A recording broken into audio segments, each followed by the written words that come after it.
Épître de Paul aux Romains, chapitre 6. Que dirons-nous donc? Demeurerions-nous dans le péché afin que la grâce abonde? Loin de là.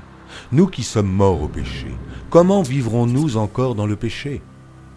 Ignorez-vous que nous tous, qui avons été baptisés en Jésus-Christ, c'est en sa mort que nous avons été baptisés.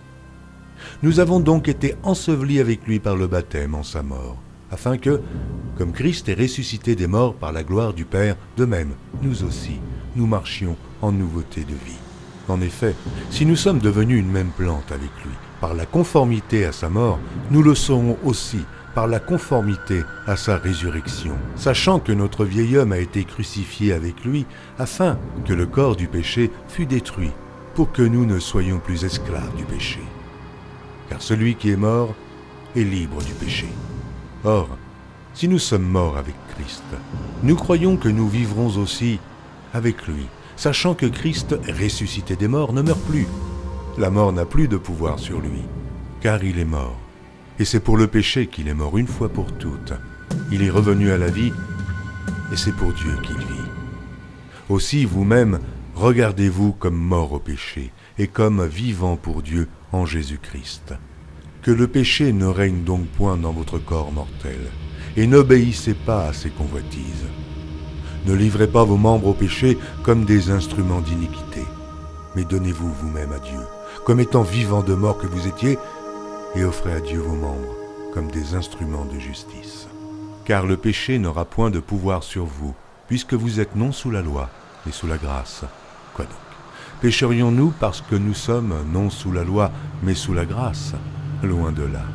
Ne savez-vous pas qu'en vous livrant à quelqu'un comme esclave pour lui obéir, vous êtes esclave de celui à qui vous obéissez, soit du péché qui conduit à la mort, soit de l'obéissance qui conduit à la justice.